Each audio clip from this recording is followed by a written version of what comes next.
Hello everyone, అందరికీ నమస్తే. ఈరోజు వీడియోలో నేను బ్రెడ్ తోటి స్వీట్ రెసిపీని అయితే ప్రిపేర్ చేస్తున్నాను. చాలా సింపుల్గా క్విక్గా అయితే ప్రిపేర్ చేసుకోవచ్చు. మనకు అప్పటికప్పుడు స్వీట్ తినాలనిపిస్తే ఈ బ్రెడ్ హల్వాని అయితే ప్రిపేర్ చేసుకోవచ్చు. ఫస్ట్ అయితే దీనికోసం ఇక్కడ నేను 6 బ్రెడ్ పీసెస్ని అయితే తీసుకున్నాను.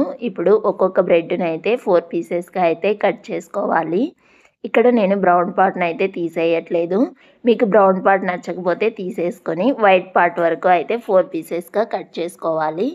ఆ తర్వాత స్టవ్ వెలిగించుకొని ప్యాన్ పెట్టుకొని దీనిలో 2 స్పూన్ల వరకు నెయ్యిని యాడ్ చేసుకొని ఇది హీట్ అయిన తర్వాత మన దగ్గర ఉన్నటువంటి డ్రై ఫ్రూట్స్ని అయితే యాడ్ చేసుకోవాలి. ఇక్కడైతే నేను జీడిపప్పుని, బాదం పప్పుని చిన్న చిన్న ముక్కలుగా అయితే కట్ చేసుకొని యాడ్ చేశాను. అలాగే కొద్దిగా ఎండు ద్రాక్షను కూడా వేసుకొని ఫ్రై చేస్తున్నాను.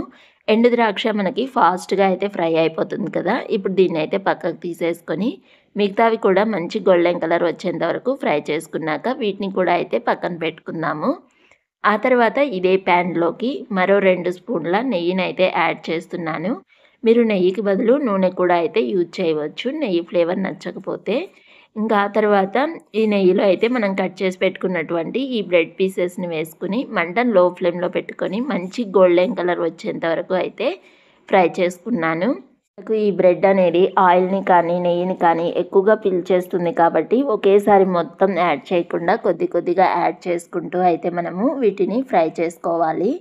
మనకు నెయ్యిని ఎక్కువగా పీల్చకుండా ఉండాలంటే మనమైతే ఈ స్వీట్ ప్రిపేర్ చేసే ఒక 10 మినిట్స్ ముందే అయితే ప్యాకెట్ నుంచి తీసి పక్కన పెట్టుకుంటే కొంచెం స్టిఫ్గా అయ్యి ఆయిల్ని కానీ నెయ్యిని కానీ ఎక్కువగా అయితే పీల్చకుండా ఉంటుంది.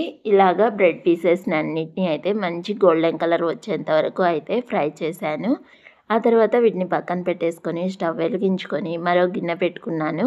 దీనిలోకి 1 కప్పు వాటర్ని అలాగే అదే కప్పుతోటి 1 కప్పు షుగర్ని అయితే యాడ్ చేసుకునేసి ఈ షుగర్ని అయితే కరిగించుకుందాము. ఇలా షుగర్ మొత్తం కరిగిన తర్వాతనే మనం ఫ్రై చేసుకున్న బ్రెడ్ పీసెస్ని అయితే యాడ్ చేసుకుందాము. ఎటువంటి పాకం కూడా అవసరం లేదు. ఇక్కడ నేను తీసుకున్న 6 బ్రెడ్ పీసెస్కి అయితే 1 కప్పు షుగర్ అయితే సరిపోతుంది. మన బ్రెడ్ పీసెస్ అయితే షుగర్ పాకాన్ని మొత్తం అయితే అబ్జర్వ్ చేసుకున్నాయి కదా. ఇలా అబ్జర్వ్ చేసుకున్న తర్వాత గరిటెతోటి అయితే ఒకసారి బాగా మిక్స్ చేసుకుందాము. ఇలా మిక్స్ చేసుకున్నాక మనం ఫ్రై చేసుకున్నటువంటి డ్రై ఫ్రూట్స్ని యాడ్ చేసుకునేసి సర్వ్ అవుట్ చేసుకొని తినేయొచ్చు. అప్పుడు ఇది మనకు బ్రెడ్ హల్వా అయితే అవుతుంది.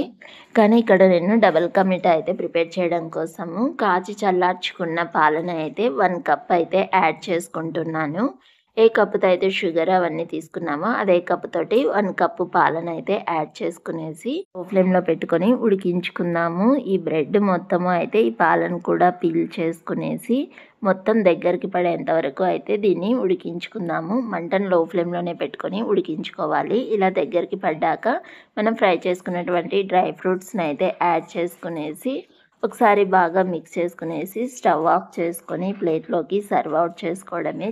ఈ విధంగా మనం సింపుల్గా అయితే బ్రెడ్ హల్వాని అలాగే డబల్ కా మీఠాని అయితే ప్రిపేర్ చేసుకోవచ్చు. మరి ఈ వీడియో నచ్చితే please like, share and subscribe. Bye.